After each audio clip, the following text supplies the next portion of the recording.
Box FM think out of the box. आज परमार्थ की पगडंडी में इस कार्यक्रम में मैं आपका अपना रेडियो होस्ट और दोस्त डिप्टेश आप सबका, आप सभी श्रोताओं का, भक्तजनों का स्वागत करता हूं। सुप्रभात।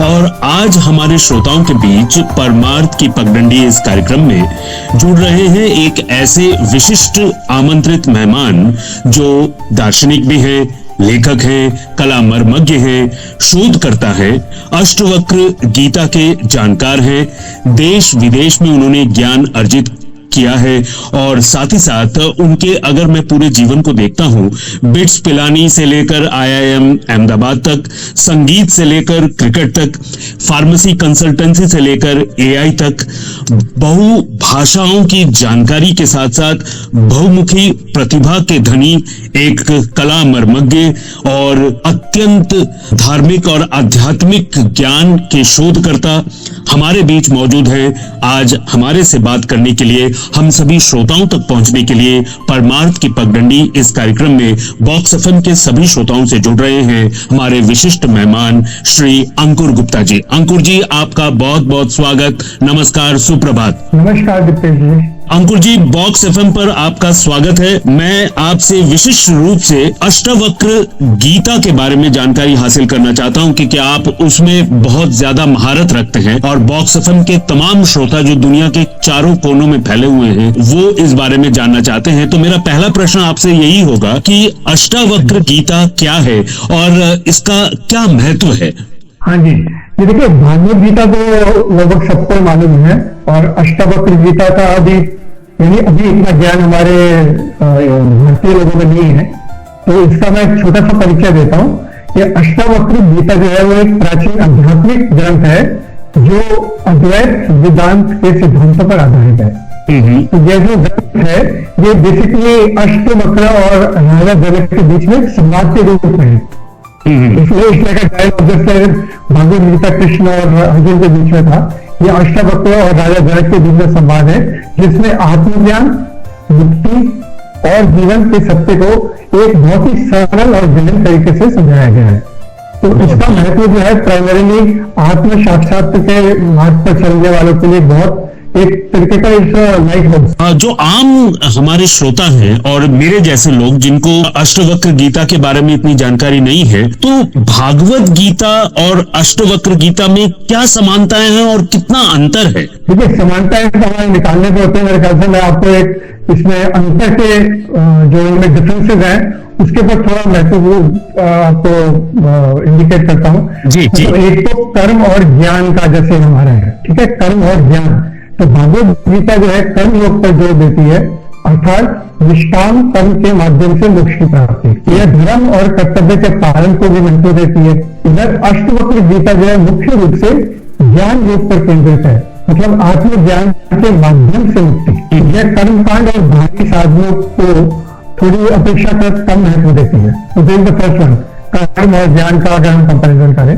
दूसरा अगर हम देखें तो ईश्वर की अवधारणा जो है, तो भगवत गीता में ईश्वर को एक व्यक्तिगत देवता के रूप में प्रस्तुत किया गया जिसकी भक्ति और शरणागति महत्वपूर्ण है। अष्टवक्र गीता में ईश्वर की अवधारणा अधिक अमूर्त है और ये आत्म साक्षात्कार अधिक जोर देती है। मतलब आत्म साक्षात्कार में इंग्लिश का वर्ड यूज करूंगा self awareness. Basically self awareness, खुद को पहचानना, खुद को जानना।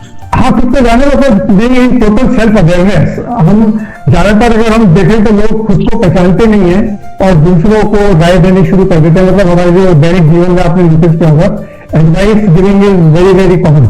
मतलब और आप अगर अपने क्या गिरावान बोलते हैं ना, गिरावान में झांक कर देते हैं तो आपको पता चले कि आप खुद भी माल प्रैक्टिस कर रहे हैं, लेकिन उसके बारे में आपको कोई ज्ञान नहीं है। मतलब ये मत बोलो।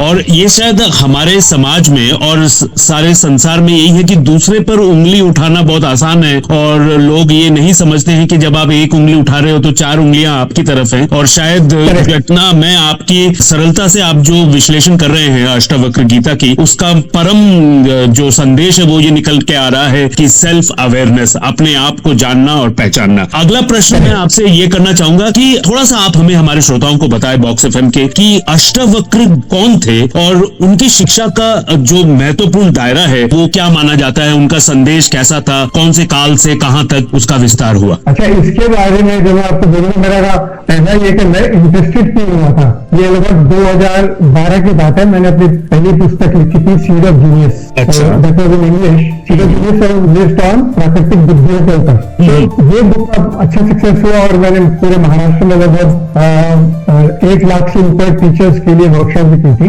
तो उस समय ये टीचर्स का जो मेरा था ना, ये माइंड में थोड़ा घूम रहा था। तो मेरे शोध के अनुसार मेरे को मालूम पता चला कि अष्टवक्र जो थे वो 7300 BC, मतलब ही regarded as the first teacher. तो आई वॉज प्रीटी इम्प्रेस, मतलब मैं तो बहुत ज्यादा इम्प्रेस हो गया, क्योंकि कृष्ण हमारे 5000 साल पहले थे, यानी 3000 BC, और सोक्रेटिस तो बहुत ही पहले, मतलब 400 to 500 BC। तो रिकॉग्नाइज टीचर्स में अष्टवक्र का जो रोल है वो बहुत, और इसका एक प्रूफ आता है एक्चुअली, क्योंकि वाल्मीकि रामायण में, अगर युद्ध कांड में, जब राजा दशरथ रामायण के युद्ध के बाद स्वर्ग में राम से मिलने जाते हैं, तो राम से कहते हैं, हे पुत्र, मैं आपके द्वारा मुक्त हो गया हूँ, जो एक योग्य पुत्र और एक महान व्यक्ति है, जैसे धर्मी ब्राह्मण कठोर को उनके पुत्र अष्टावक्र ने मुक्त किया था। तो इसे यही प्रूफ मिल जाता है कि दिस इज बिफोर रामायण। तो ये 7300 BC। तो इससे मैं थोड़ा काफी वो हुआ कि बाकी होंगे तो थोड़ा किसी उनसे सीख लेगा। तो he was like the original teacher. तो अष्टवक्र के बारे में मैं थोड़ा आपके सुनने वालों को बताऊं, तो ये कि बहुत ही अद्भुत व्यक्ति थे। तो इनकी एक कहानी आती है, तो मैं कहानी एक आपको छोटी सी सुना देता हूँ 2-3 मिनट में, कोशिश करता हूँ। तो एक राजा जनक के बारे में तो हमने सुना है, ये करेक्ट जी। नाउ ये आप बोलेंगे कि अभी तो आप बोल रहे हो कि 7300 BC में अष्टवक्र हुए थे, और आप इधर राजा जनक की बात कर रहे हो, तो रामायण के टाइम के हो गए। तो पॉइंट ये है, तो मैंने इसके ऊपर जो रिसर्च किया, I found that there are more than 20 Raja Janak. हाँ, so this may not be the same Janak which is Sita father। तो ये हमारे बहुत जरूरी है। तो थे ये भी मिथिला के राजा और बहुत ही ज्ञानी थे, लेकिन एकदम उनके समय में एक विचित्र बालक आया, उसका शरीर 8 जगहों से टेढ़ा था। का नाम है अष्टावक्र, मतलब डिस्टॉर्टेड फ्रॉम 8 प्लेसेस। जी हाँ, जी हाँ। तो इनका काम है कि एक बार जब एक कठोर जो थे राजा, ये कठोर जो अष्टवक्र के पिताजी थे, वो राजा जनक की सभा में शास्त्रार्थ करने गए थे। मतलब उस समय उनका फिलोसफिकल कॉम्पिटिशन होते थे। तो वहां वो एक वंदिन नाम का एक विद्वान था, उसने हरा दिया था। तो हारने वाले को सजा के तौर पर पानी में डुबोया जाता था जी उस जमाने में, और कठोर को भी यही सजा मिली। तो कठोर के श्राप के कारण अष्टवक्र का शरीर टेढ़ा मेढ़ा कठोर के कारण ही हुआ था। लेकिन जब अष्टवक्र को इसके बारे में मालूम पता चला, तो उन्होंने अपने पिता को बचाने का एक निश्चय कर लिया कि मैं अपने पिता को बचाऊंगा। तो वो राजा जनक आपकी जगह मैं जाके शास्त्रार्थ करूंगा। तो जब अष्टावक्र राजा जनक की सभा में पहुंचे, तो सब लोग उनका मजाक उड़ाने लगे, और डिस्टॉर्टेड कंप्लीटली। तो लेकिन अष्टावक्र ने भी ठहाका लगाकर सब कुछ चुप करा दिया और कहा, तुम सब चमड़ी के व्यापारी हो, जो सिर्फ शरीर देखते हो, आत्मा नहीं। तो राजा जनक को जो है ये बातों से प्रभावित है, उन्होंने शास्त्रार्थ के लिए वंदिन के सामने ले गए। तो वंदिन को, जिन्होंने उनके फादर को हराया था, अष्टावक्र ने फिर अपनी बुद्धि और ज्ञान से वंदिन को हरा दिया और अपने पिता को पानी से बाहर निकलवाया। तो ये तो तभी पिताजी जो बोलते हैं ना, वो जो दशरथ ने बोला राम को कि जिस तरीके से कठोर को उसके बेटे ने मुक्त किया था, उसी तरह तुमने मेरे को मुक्त किया है। कहानी जो ये अष्टवक्र जो गीता है, ये इसके बाद शुरू होती है, क्योंकि इसके बाद राजा जनक ने इन्वाइट किया अष्टवक्र को कि मैं आपसे थोड़ा ज्ञान प्राप्ति करना चाहूंगा। तो अष्टवक्र ने राजा जनक को आपको ज्ञान की शिक्षा दी, जिसको हम आज अष्टवक्र गीता के नाम से जानते हैं। तो दिस इज प्रेजेंटली कवर, जो मैंने बुक लिखी है में, उसमें 20 चैप्टर्स एंड अबाउट 113 वर्सेस। इसलिए ये पूरी चीज कवर होती है। वाह वाह वाह, इतनी रोचक कथा और उसमें कितना बड़ा संदेश छिपा हुआ है, और शायद आज हमारे बॉक्स एफएम के श्रोता इसे बहुत लाभान्वित होंगे। बहुत खूबसूरत तरीके से आपने ये जो कथा सुनाई, बड़ी ही रोचक है और डूब जाने का मन कर रहा है। अगला प्रश्न, और जो पिछले प्रश्न से ही जुड़ा हुआ था, कि मैं ये जानना चाह रहा था कि आपने अष्टवक्र गीता पर शोध किया, और ये शोध, ये अनुवाद कार्य, आप एक टोटल डिफरेंट फील्ड से आते हैं, तो अचानक कैसे आपकी रुचि जागी अष्टवक्र गीता की ओर या इस पूरे कार्य क्षेत्र की ओर? देखिए, इसका मैंने आपको पहले तो बता ही दिया था कि 2012 में जब मेरी पुस्तक निकली था, उस पर 1 लाख से ऊपर टीचर्स के साथ महाराष्ट्र में जब वर्कशॉप दिए थे, उस समय मैंने रियलाइज किया एडवांस टू विदिन 1.5 ईयर कि इतने सारे टीचर्स के साथ जब इंटरेक्शन हुआ, सबके सब इतने डिफरेंट थे और सबकी अपनी अपनी कोई ना कोई तो अपनी पहचान थी संसार के अंदर। तो इसमें मेरा सबसे पहले तो ये हुआ कि अष्टवक्र टीचर। दूसरा, मुझे एक बचपन से ही जो है ना थोड़ा आध्यात्मिक विषय में रुचि रही है। ये जो मेरे संस्कार हैं वो ऐसा था कि 4 साल की उम्र में मैं गायत्री मंत्र आराम से मतलब उच्चारण जब करता था तो लोग चुप हो जाते थे। तो हमारे सूर्य के छोटे से एरिया में हवन होते थे या छोटे छोटे कीर्तन होते थे, तो उसमें जब मम्मी पापा के साथ जाता था तो ये यानी बचपन से पहचान होती थी कि गायत्री मंत्र जो मेरा मूल मंत्र, आज भी अगर आज मेरे को कोई व्यथा होती है, कोई परेशानी होती है, चिंता होती है, तो मैं सिर्फ अपना हाथ मूव के गायत्री माँ को याद करता हूँ, अपना गायत्री मंत्र बोलता हूँ, and I get a solution of something with the next day morning और सेम टाइम। तो ये तो हो गया गायत्री विषयों से रुचि जो रही थी। तो अष्टवक्र गीता मेरे को बड़ी सिंपल लगी। मतलब मैंने बताया जैसे 113 वर्सेज हैं, लेकिन उसकी कॉम्प्लिकेशन क्या थी कि वो संस्कृत में था और मेरे को संस्कृत आती नहीं है। जैसे भी वेरी फ्रैंक, संस्कृत में something which I have not been able to command, ना मैं इसके ऊपर समय दे पाया हूँ। तो मेरे इससे इस कारण मुझे काफी रिसर्च करनी पड़ी कि अष्टवक्र गीता की कमेंट्रीज तो बहुत लोगों ने लिखी, बहुत लिखी है, वाणी में लिखी हुई है, लेकिन वो एज ए लेमैन मैंने कहा यार इंटरप्रिटेशन जो है ना वो इंसान के ऊपर छोड़ देना चाहिए। अपने खाली इतना मालूम होना चाहिए कि इसमें कहा क्या है। तो उसको सरल शब्दों में अगर मैं हिंदी और इंग्लिश में कर दूं तो हर इंसान अपने रूप से उसको इंटरप्रेट कर सकता है जी। तो दैट इज सिंपलिसिटी। तो फिर मैंने इसका अध्ययन किया, पाया कि इसका मूल संदेश आज भी उतना ही प्रासंगिक है जितना हजारों साल पहले था। तभी इसका बहुभाषीय अनुवाद किया ताकि कोई हिंदी जानता हो या इंग्लिश जानता हो तो इन दोनों सेगमेंट यानी इंडिया एंड इंटरनेशनल ऑडियंस तो सबको पहुंच सके।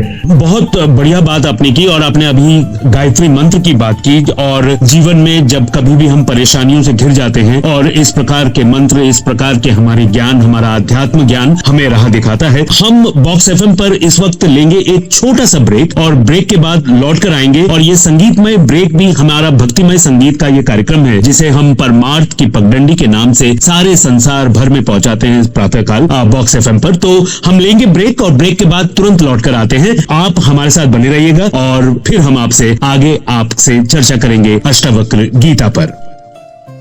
ब्रेक के बाद आपका एक बार फिर से स्वागत है box FM think out of the box. इस चैनल पर हम आ रहे हैं आपके समक्ष परमार्थ की पगडंडी इस कार्यक्रम में, और सुबह हम रूबरू हो रहे हैं हमारे सभी भक्तगण श्रोताओं से। एक बार फिर से हमारे नए श्रोता जो अभी जुड़े हैं उनको करते हैं सुप्रभात, और आज हम बातचीत कर रहे हैं अष्टवक्र गीता पर हमारे विशिष्ट मेहमान श्री अंकुर गुप्ता जी से। अंकुर जी, आपका एक बार फिर से स्वागत है। और अगला प्रश्न, या यूं कहें कि मैं इतना प्रभावित हूं और हमारे श्रोता लगातार हमें मैसेज भी भेज रहे हैं, मैं वहां से कोई प्रश्न भी ले रहा हूं। क्या आप हमारे सभी बॉक्स एफएम के श्रोताओं को अष्टवक्र गीता से कोई विशेष श्लोक, कोई ऐसे छंद जो आप हमारे श्रोताओं से साझा करना चाहते हैं जिसने आपको बहुत प्रभावित किया है, और थोड़ा सा अगर विस्तार से उसका अर्थ भी या संवाद, उसका भावार्थ भी अगर हमें समझा सके तो हमारे श्रोताओं को ये भेद पता चलेगा कि भागवत गीता और अष्टवक्र गीता जो उससे भी पुरातन है, किस तरह से कोई लिंक है, कनेक्शन है। मैं आपके प्रश्न का मैं उत्तर देने की कोशिश करूंगा। एक श्लोक, मतलब मैं एक श्लोक का आपको उसका इंटरप्रिटेशन देता हूं जो अष्टवक्र गीता की शिक्षा के सार को, मतलब पूरे सार को समाहित करता है और हमें शुद्ध जागरूकता के रूप में हमारी वास्तविक प्रकृति की याद दिलाता है। उसके शब्द ये आते हैं कि तू वह निर्विकार चैतन्य है जिसमें यह संसार आता है और जाता है, तो वह शांति है जो संसार को आते जाते देखती है। तू शरीर नहीं है, तू मन नहीं है, तू दोनों का साक्षी है। तो इसके ऊपर मनन तो करना पड़ेगा, मतलब थोड़ा गहरा दे वो करना ही पड़ेगा इसमें। क्योंकि इससे पहले कि जीवन की जो सभी घटनाएं हैं ना, सभी अनुभव, सभी शिक्षा है, सभी मार्ग जो है वो जागरूकता में ही प्रकट होते हैं, और वास्तव में जागरूकता के अलावा कुछ भी नहीं है जी। तो इसलिए जागरूकता ही साधक है, जागरूकता ही वह है जिसे हम जागरूकता द्वारा ही खोज सकते हैं। उसी से हम सेल्फ अवेयरनेस या आत्म साक्षात्कार कर सकते हैं। कोई विधि नहीं है, कोई दर्शन नहीं, वो प्रैक्टिस है, कोई अभ्यास नहीं,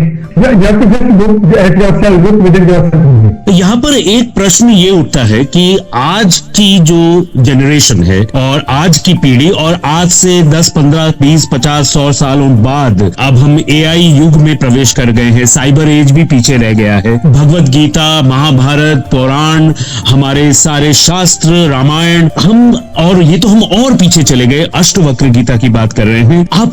आपने इतनी दुनिया देखी है, इतने लोगों से आप मिले हैं, इतने शिक्षकों से, विविध प्रकार के छात्रों से, नई नई पीढ़ियों से, नई नई देशों के जनता से आप मिले हैं, लोगों से आप मिले हैं। आपको क्या लगता है, आपके अनुभव से आप अगर हमसे साझा करें और हमारे श्रोताओं से साझा करें कि आधुनिक जीवन में अष्टवक्र गीता की क्या प्रासंगिकता है? प्रासंगिकता जैसे मैंने बताया, ये 7,000 ईयर से चली आ रही है, और उसमें यही पता चलता है कि मानव में कोई बदलाव खास नहीं आया, मतलब उसका जो सोचने का ढंग होता है उसमें कोई बदलाव नहीं है, वो वैसा का वैसा है। अच्छा, individual level we are all the same literally, मतलब कोई बदलाव नहीं आया। लेकिन आज की जो आप बता रहे हैं भागदौड़ यानी स्ट्रेस वाली जो जिंदगी है, उसमें तनाव, चिंता, असंतोष, आई वुड कैटेगराइज तनाव तो है, स्ट्रेस, चिंता भी वरी, और असंतोष, डिससैटिस्फैक्शन, ये हर अपनी चारों तरफ देखेंगे तो चारों तरफ अपने को दिखाई देगा। वो तो अष्टवक्र गीता हमें याद दिलाती है कि सच्ची खुशी और शांति जो है वो बाहरी चीजों में नहीं है, बल्कि हमारे अंदर ही मौजूद है। ये हमें अपने वास्तविक स्वरूप को पहचानने और जीवन की पूर्णता से जीने का मार्ग दिखाती है। जी, which I think is very very important.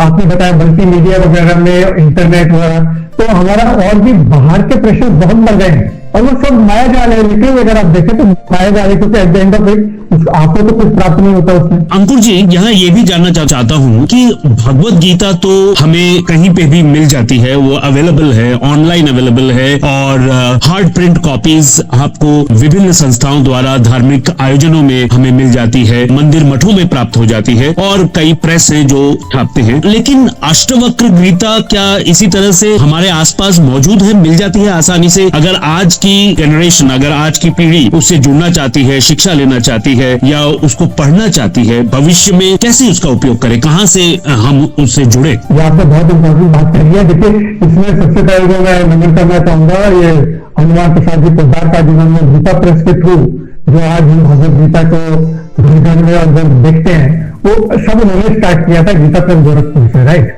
तो आज भी आपको गीता जो है मेरे पास जब मैं 9 साल का था, 9 से 10 साल का था, मुझे को 4 आने की मैंने खरीदी हुई है गीता प्रेस की, और जो अभी तक मेरे पास मौजूद है। भगवत गीता का तो बहुत है, अष्टवक्र गीता का जो है ये असल में थोड़ा हाई लेवल, एडवांस लेवल पे उसमें लोगों में ही रहा, और ये खाली पिछले 20-25 साल में है जहां ये थोड़ा स्प्रेड होना शुरू किया। तो ये अपना इसमें रोल एक तो ये किया, मैंने आपको जो बताया कि इसको मल्टी फॉर्मेट में इंग्लिश, हिंदी, संस्कृत, रोमन हिंदी, मतलब जो भारत आदमी है वो भी उसको रोमन संस्कृत को रोमन संस्कृति पढ़ सकता है, और तो हिंदी इंग्लिश में समझ सकता है।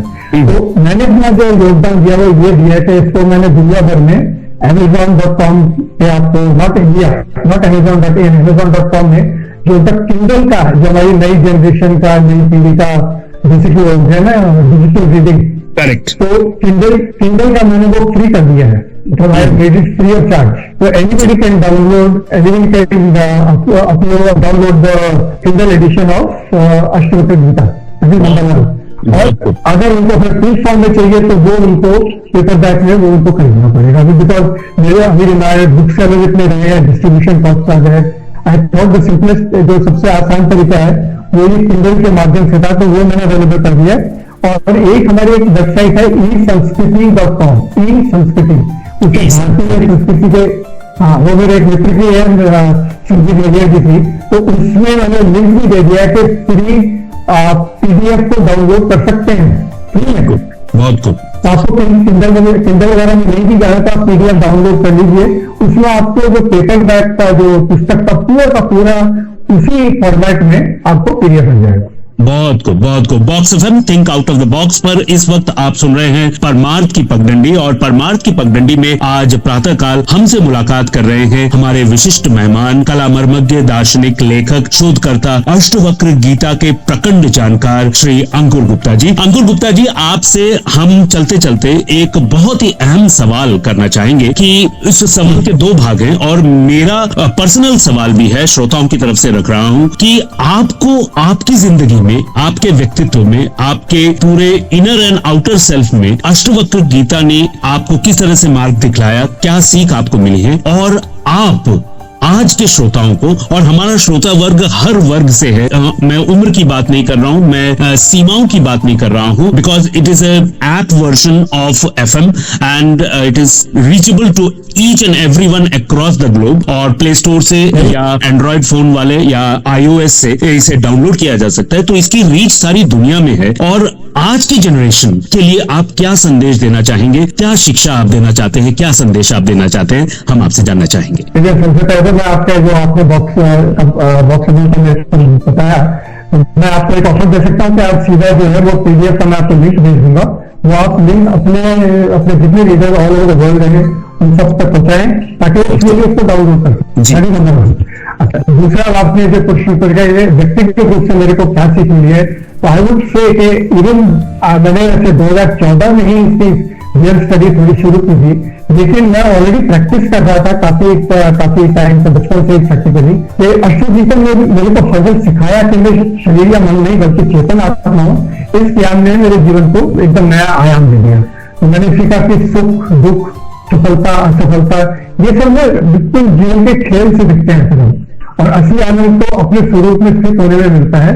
तो मैं आज भी, मतलब I am now 71 years old, मैं पूरे 12 घंटे 7:30 बजे सुबह से लेकर 7:30 बजे शाम तक अपने एकाकी पल में सॉलिट्यूड अपना सारा रिसर्च काम और इंटरेस्ट से करता रहता हूँ, और उसी में आनंद प्राप्त करता हूँ पूरी तरह। और अब तो ये तो मेरी बात हो गया, श्रोताओं को क्या संदेश देना चाहूंगा, श्रोताओं को तो मैं यही कहना चाहूंगा कि अष्टवक्र को कम से कम एक बार जरूर पढ़े। तो इसके जो गहन संदेश है उनको ये पूरे 113 वर्सेस ना समझ आए वो ठीक है, उनसे अगर एक भी उनको टच कर गया, मतलब कहीं ना कहीं उनको छू गया, तो उसमें उनको आत्मज्ञान के मार्ग पर आगे बढ़ने में बहुत मदद मिलेगी। बहुत बहुत धन्यवाद। और मुझे अचानक भागवत गीता का वो श्लोक याद आ रहा था कि असंशयम महाबाहो मनोदुर्निग्रहम चलम अभ्यासेन तु कौन्ते वैराग्येन च गृह्यते। तो मैं वो कनेक्शन देख रहा था कि आपने अभ्यास करने की बात की, एक बार अष्टवक्र गीता पढ़ने की बात की, और शायद इसी से आज की पीढ़ी एक नया मार्ग खोजेगी, एक नए मार्ग का, एक नए उद्गम के लिए सारी जो हमारी श्रोता पीढ़ी है उन सबको तैयार कर सकेंगे। आपने अपना बहुमूल्य समय हमें दिया, और अष्टवक्र गीता के बारे में जो आपने जानकारी दी उससे जरूर हमारे बॉक्स एफएम के श्रोता दुनिया के हर कोने में लाभान्वित होंगे, और हम आपका तहे दिल से शुक्रगुजार हैं और धन्यवाद करते हैं आपका। और जय श्री कृष्ण और सुप्रभात। धन्यवाद।